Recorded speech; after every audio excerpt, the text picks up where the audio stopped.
একটা রেসিপি নিয়ে এসেছি, কি বলুন তো? এই দেখেন দেশি দেশি ডিম, নতুনত্ব বানাবো, দেখতে থাকুন, বুঝেছেন? এই দেখেন কাঁচা টমেটো ঝাল করবো দেশি ডিমের। আর এইটা তো খান না, এটা কেউ ফেলেই দেন, এইটা দিয়েই বানাবো, দেখতে থাকেন কেমন বানাই। কিন্তু একটু ডিমটা সেদ্ধ করে নেওয়ার পরে আলুটা একটুখানি জাস্ট ভাপিয়ে নিচ্ছি, আর কিছু করছি না, ছাড়িয়ে রেডি করে নিই দেশি ডিমের ঝাল কেমন করি দেখেন। দেখেছেন বন্ধুরা, ভাজা হয়ে গেছে কিন্তু দেখেন, টমেটোটা একটু কাঁচা টমেটোটাকে ভেজে নিয়েছি, ডিমও ভাজা হয়ে গেছে, একটু আলু হালকা ভেজে নিয়েছি, এদিকে পেঁয়াজ লাল করেছি, লালও হয়ে গেছে। এবার কিন্তু দেখুন আমি কি দেবো, এবার এই সামান্য এই যে এইটুখানি আদা রসুনের পেস্ট একটুখানি দেখেন, এই যে এইটুখানি। আর বন্ধুরা এই কাঁচা লঙ্কাটা আমি গোটা গোটা দিচ্ছি, কেন এই কাঁচা লঙ্কাটা না এক ফোঁটাও ঝাল নেই, বুঝেছেন? এক ফোঁটাও ঝাল নেই বলেই কাঁচা লঙ্কাটাকে আমি দিলাম, গোটা গোটা খাবো। একটুখানি তো আদা রসুন নাড়িয়ে নিতে হয়। আচ্ছা, এই টমেটোটা আমি দিয়ে দিলাম, কেন এটা তো গ্রেভি হবে, ওই জন্যেই।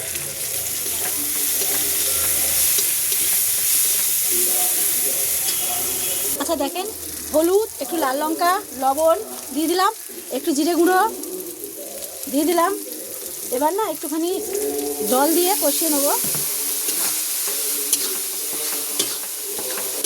এই মশলা কষাতে কষাতে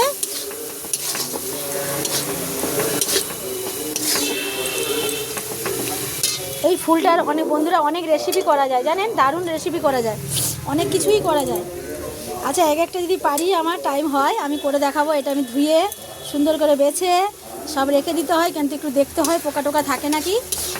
এটা দিয়ে কষিয়ে নিলাম। এটা খেতেও কিন্তু ভালো লাগে, এটা বড়া তো আরোই ভালো লাগে, পেঁয়াজ ফুলের বড়াটা দারুণ লাগে।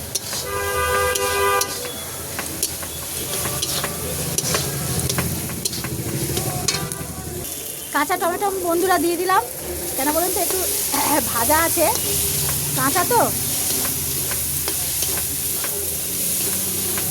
খেতে কিন্তু দুর্দান্ত লাগে, জানেন বন্ধুরা? এটা টমেটোটা ভাতে যখন মাখি খাবে না, ও গরম ভাতে একদম ফাটাফাটি লাগে। এবার আমি কাঁচা লঙ্কাটা দিয়ে দিলাম, আপনারা দিতে পারেন নাও দিতে পারেন। এই কাঁচা লঙ্কাটা এক ফোঁটাও ঝাল নেই, সবুজ সবুজ গন্ধ, ওই জন্য আমি দিলাম। এবার আমি আলুটা দিয়ে দিই, আলুটা দিয়ে দিলাম, আলুটা দিয়ে একটুখানি জাস্ট নাড়িয়ে নিই, কেন কষাতে তো হবে, আলুটার মধ্যে একটু মশলা ঢুকবে, ঝিম আঁচ করে একটুখানি কষিয়ে নিই। যা সেন্টটা বেরিয়েছে না পেঁয়াজ ফুলের, দারুণ লাগছে সেন্টটা, অপূর্ব লাগছে গন্ধটা।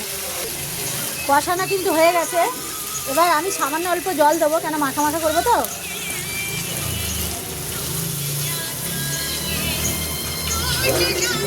একটুখানি হয়ে যা। আচ্ছা দেখেন বন্ধুরা, এটা কিন্তু হয়ে গেছে, আর টমেটোও কিন্তু গলে গেছে, আলুও গলে গেছে, সব গলে গেছে। আর এটা কিন্তু খেতেও দুর্দান্ত, জানেন বন্ধুরা? এত সুন্দর সেন্ট বেরিয়েছে না, মনে যেন এও। আর সামান্য একটু লাল লঙ্কা দিলাম, সত্যিকারই খেতে দুর্দান্ত। এই এই এই পেঁয়াজ কালি দিয়ে কাঁচা টমেটো দিয়ে রান্নাটা খেতে না খেলে বিশ্বাস করবে না। এটা ঝোলও খেতে পারেন, পাতলা পাতলা ঝোল করা যায়, লাল লঙ্কা ছাড়া দেওয়া যায়। আমি একটু দোকানে করেছি বলে একটু নতুনত্ব আপনাদের দেখানোর জন্যে। এটা যেমন খেতে, এটা করে না খেলে বিশ্বাস করবে না, খেতে যা দারুণ লাগবে, আপনারা বলবেন আমরা এরকমই খাবো ডিম। এমনি পোলট্রি ডিমও করা যায়, দেশি ডিম যে করতে হবে তা না।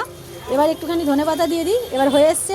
আর কিছুক্ষণ 5 মিনিট ফুটে যাক, ডিমটা দিলাম, একদম ফাটাফাটি রেসিপি। কড়া খালি করে দিলাম, কেমন লাগছে বলুন তো? জবরদস্ত, একদম ফাটাফাটি রেসিপি, দেখেছেন? যা লাগবে না গ্রেভিটা দিয়ে, আর এই কাঁচা লঙ্কাটা ঝাল নেই, মানে অন্যরকম, খেতেও দারুণ লাগবে। আর টমেটোটা যদি ভাত মাখিয়ে গরম ভাতে খান না, একদম ফাটাফাটি রেসিপি, একদম দুর্দান্ত, সত্যি দুর্দান্ত।